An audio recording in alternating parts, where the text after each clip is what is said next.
আচ্ছা আপা, ভোট তো দোরগোড়ায়, পাড়ায় তো মেলা লোক আসতাছে, আপনারা কারে ঠিক করলেন? আমি তো ঠিক করছি এবার ইনসাফের পক্ষে থাকব। যে দলটা আল্লাহর পথে চলার কথা বলে সেই জামায়াতে ইসলামীতেই ভোটটা দেব ভাবছি। কিন্তু বড় আপা, এখনকার যুগে আপনি জামায়াত কেন ভাবছেন? দেখ নীলা, আমরা মায়েরা চাই আমাদের ছেলেমেয়েরা যেন নৈতিকতা নিয়ে বড় হয়। জামায়াতের মহিলাদের কাজগুলো দেখিস, ওরা কতটা সুশৃঙ্খল আর পর্দা মেনে চলে।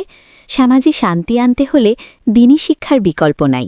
সাজেদা ঠিকই কইছে, আমাগো শেষ বয়সে আইসা অন্তত এমন কাউরে ভোট দেওয়া উচিত যারা পরকালের ভয় রাখে। আমি তো ভোট ওই হাড়ি পাতিল বা লাটিমরে দিব না, আমি দিব আমানতদার মানুষগো। কিন্তু চাচি, ওরা কি আমাগোর জন্য উন্নয়ন করতে পারবো? কেন পারবে না? যে মানুষটা আল্লাহরে ভয় পায় সে তো মানুষের হক মারবে না। দুর্নীতি না থাকলে উন্নয়ন তো এমনিতেই হবে। আমি তো বলে আমরা ঘরের মহিয়ারা যদি এক হই তবে ভালো মানুষই জিতে আসবে। কথা তো মিছা না আপা, চারপাশে যে অশান্তি, অন্তত শান্তির একটা পথ তো খোঁজা লাগে। আপনার কথা শুনে মনে হচ্ছে একবার ওদের ইশতেহারটা আমারও পড়া উচিত। অবশ্যই পড়বি। আমরা মহিলারা যদি সচেতন হই তবেই পরিবার আর দেশ বদলাবে। ইনশাল্লাহ এবার হক আর ইনসাফের জয় হবেই। ও সাজেদা আপা, শুনছেন? মোড়ের মাথায় তো আজ বিশাল মিছিল, চা বিস্কুটের বন্যা বয়ে যাচ্ছে, কিন্তু আপনাদের বাড়িতে তো কোনো সাড়া শব্দ নেই। আরে রাহেলা ভাবি, সাজেদা আপাদের বাড়ি কি ওইসব চিল্লাপাল্লার জায়গা? ওনারা তো শান্তিতে বিশ্বাসী, তবে ভোট তো দিতেই হবে। আপা, এবার মন কোন দিকে? মৃদু হেসে, ভোট তো একটা পবিত্র আমানত মারুফা, এটা নিয়ে চিল্লাপাল্লা করে কি হবে?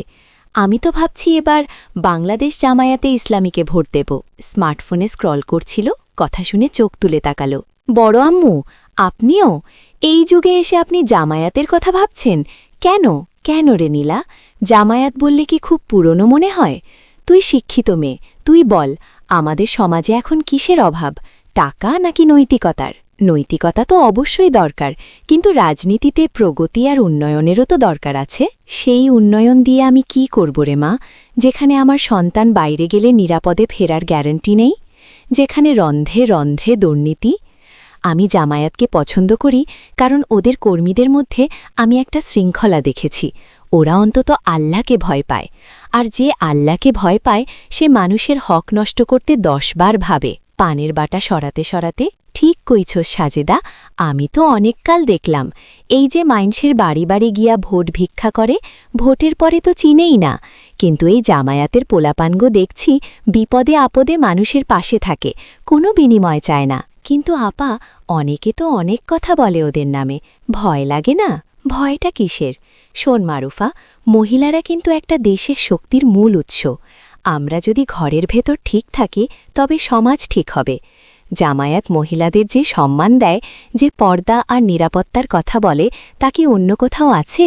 ওরা চায় একটা ইনসাফের সমাজ, যেখানে কোনো মাকে তার অধিকারের জন্য কারো দুয়ারে গিয়ে কাঁদতে হবে না। একটা কথা ঠিক বলছেন আপা, সেদিন আমার মেয়ের বিয়েতে যখন সমস্যা হয়েছিল, ওই জামায়াতের আপারাই কিন্তু আইসা বাড়াইছিল, কোনো রাজনীতির কথা না তুলেই সাহায্য করছে। একটু ভেবে। কিন্তু বড় আম্মু, আন্তর্জাতিক রাজনীতিতে ওদের গ্রহণযোগ্যতা নিয়ে তো প্রশ্ন আছে। আন্তর্জাতিক রাজনীতি দিয়ে আমার হাড়ি চড়বে না নীলা। আমার দরকার আমার পাড়ায় শান্তি, আমার বাজারে ন্যায্য দাম, আর আমার সন্তানদের জন্য একটা ইসলামী পরিবেশ। ওরা মানুষের জন্য কাজ করে, এটাই বড় কথা। তুই ওদের গঠনতন্ত্রটা পড়িস, দেখবি কত আধুনিক চিন্তা সেখানে আছে। শোন নীলা, ভোটটা হইল একটা সাক্ষ্য দেওয়া। তুই যদি জেনে শুনে একজন চোররে ভোট দেস, তবে ওই চোরের সব পাপের ভাগিদার তুইও হবি। আমি তো কবরে যামু গিয়া। আমি চাই এমন কারোরে সাক্ষী মানতে যারা ইসলামের কথা কয়, ইনসাফের কথা কয়। চুপ হয়ে গেল। দাদি, আপনি তো অনেক বড় কথা বলে ফেললেন। আসলে আমরা তো ওপর ওপর দেখি, ভেতরের আদর্শটা নিয়ে কখনো ভাবিনি। নীলার মাথায় হাত দিয়ে, আমরা মহিলারা যদি ঐক্যবদ্ধ হই তবে সমাজ বদলাতে বাধ্য। আমরা কেবল সংখ্যায় অর্ধেক না, আমরা চাইলে ঘরের পুরুষদেরও বোঝাতে পারি। টাকা বা বিরিয়ানি খেয়ে ভোট না দিয়ে বিবেকের কাছে দায়বদ্ধ থেকে ভোট দেওয়া উচিত। আপা, আপনি চোখ খুলে দিলেন। আমি তো ভাবছিলাম কার জোয়ার বেশি, এখন বুঝলাম জোয়ার না, আদর্শ দেখা উচিত। ঠিক বলছেন, এবার তবে আমরা সবাই মিলে ইনসাফের পক্ষেই দাঁড়াই। ইনশাল্লাহ, মনে রাখিস, আল্লাহ আমাদের চেষ্টার ওপর ফল দেবেন। আমরা যদি হকের পথে থাকি, জয় আমাদের হবেই।